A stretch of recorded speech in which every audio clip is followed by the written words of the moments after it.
So coming off of the previous chapter, we saw Choso just getting completely beat down by Kenjaku until the end of the chapter where he had the sudden boost from the power of Brotherhood. And I thought that he was possibly going to like consume or do something with the other Curse Moon death paintings that he may or may not currently have. But coming into this chapter, it turns out that no, he's not doing anything with them. He's just getting a boost from the power of Brotherhood. And while it's not as strong as the power of friendship, it's still pretty powerful in its own right, as we see, because he launches another piercing blood at Kenjaku, but Kenjaku's like, the initial velocity is its top speed. So if you dodge it once, even if the trajectory is altered, it's not that scary, you know, like when Choso tries to like whip it. And Kenjaku, of course, is able to avoid this, but then we see Choso start doing something different, and he's using the blood tracking, the same thing that we saw Eso do with his Wing King ability, because it turns out that Choso's doing his own version of Wing King and blood tracking as well. Instead of like firing off the piercing blood from his hands, it's kind of just like multiple streams of blood that follow his opponent, keeping his hands kind of free, because he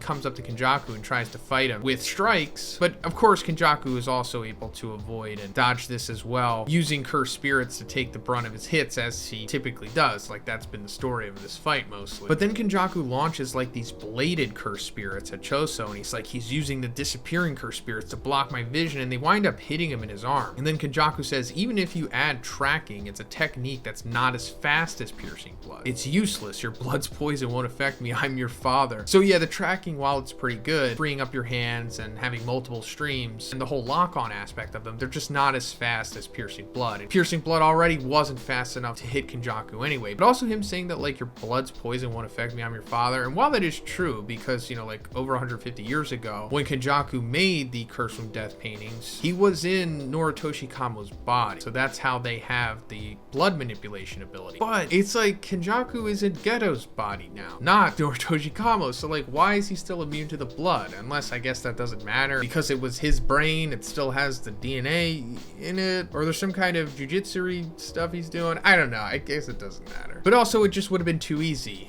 if Kenjaku was susceptible to being poisoned by his blood, just like how Naoya was, because the fight was pretty much over after that for him. But then Choso says, like Eso, I must fight with grace, like Kechizu, I must fight freely, and he launches his hand at Kenjaku and like grabs him by the collar. This is pretty interesting. So what he's doing here is like doing like a gum pistol by like launching his fist from his forearm using blood, because the blood manipulation. But I think he's also able to do this because when he was struck by those bladed cursed spirits, I guess they like severed them completely possibly, or just enough so that he could just launch it off with the blood. And he's using it as like a whip here, and he like slams Kenjaku into the ground, and then he's able to like retract it back and then I guess reattach it with like these blood stitches or whatever. But first, let's talk about the sponsor of this video, Established Titles. So guys, this is by far one of the most interesting and like cool and fun sponsors I've ever done, because you're like literally purchasing land and getting a title as well, because purchasing a title pack gives you at least 1 square foot of dedicated land on a private estate in Edelston, Scotland, and an official certificate with a crest. They also plant a tree with every order and work with global charities, 1 tree planted and trees for the future, to support global reforestation efforts. You can like also officially change your name to Lord or Lady, and you can get it on your credit card, plane tickets. You can even like change it on your dating profile too. It's a project based on a historic Scottish custom where landowners are referred to as lairds or lords and ladies in English. And it makes a great last minute gift. They even have couple packs that come with adjoining plots of land. But also the first 200 people purchasing a title pack using my link will pretty much be next to my plot. So guys, check out the link in the description, because Established Titles is also running a Black Friday sale. Plus, if you use code BIGZ, you get an additional 10% off. So go to establishedtitles.com/BIGZ to get your gift now and support the channel. Thanks guys. But then he follows up on Kenjaku with this massive punch that he says like, Yuji, I must fight with power. But of course he's not able to cleanly connect with Kenjaku here, because as he always does, he shields himself with a cursed spirit, and he launches more tracking blood at him. And Kenjaku's like, as I said, it's not fast enough, come on. But then Choso says, well, tracking operates like a canal. And instead of him focusing so much on having these tracking streams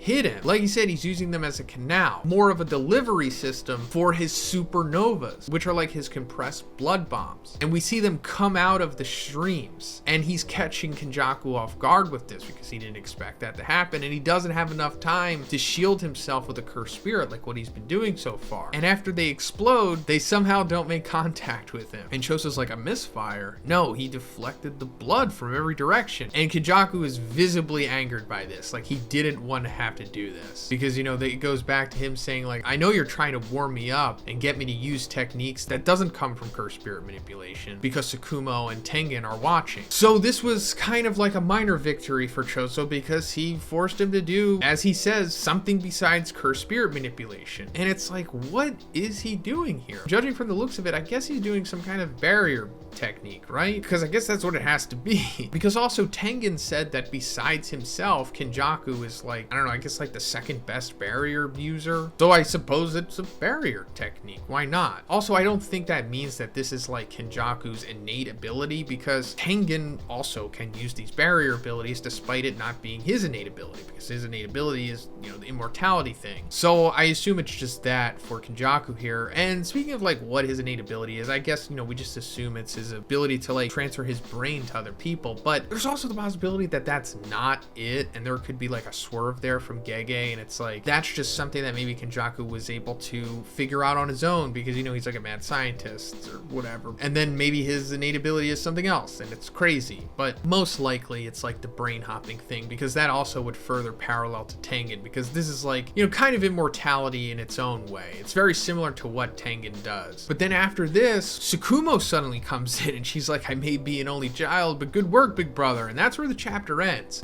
And it's like, why is she coming in now? Because the whole initial plan was, of course, to get him to use the techniques or whatever that is in cursed spirit manipulation, which he did, but he didn't really give too much away. But the big goal was to get Kenjaku to use his freaking domain, because if he were to use it, then, you know, afterwards with the cooldown and everything, he would have difficulty using curse techniques. Therefore, you know, Tsukumo would have a major advantage over him coming into the fight. But that didn't happen, not even close to happen. So it's like, why is she coming in now? And Choso wasn't even on the verge of dying, which, you know, a lot of us thought that maybe that was going to happen, or at least come close to death. So it's like, I'm just confused, because all he showed in theory was just a barrier technique. So was that enough for her to see? And she was like, oh, that's all I needed. Now I know how to beat him, which is possible, but it's just odd that she's coming in now of all time. But this is exciting as well, because, you know, if it doesn't cut away to Yuji and the gang, we're going to see Tsukumo straight up fight Kenjaku here, which is like a big deal, because Tsukumo is one of the 4 special grade sorcerers in the series, meaning that she's, you know, ridiculously powerful. And also there's so much mystery to her. We don't really know what she's capable of. We hardly know anything about her, let alone what her abilities are. And we assume, and we can assume, that it has something to do with this possible Shikigami thing that she has with her. Her abilities could kind of be like Akotsu's, where Akotsu's are kind of tied to Rika. Hers could be tied to this thing maybe. But if we do get to see this fight in the next chapter, it's going to be pretty amazing. And I hope that Choso also fights with her, even though like in the previous chapter they said that they didn't want that to happen because Choso would essentially get in her way. But now that they're both there, it's like, is Choso just going to sit back like a Dragon Ball Z character and just watch her fight? Not really sure, but let me know what you think is going to happen. And if you liked the video, guys, please give it a like and please subscribe if you haven't already. Have a great day, and I'll see you in the next one.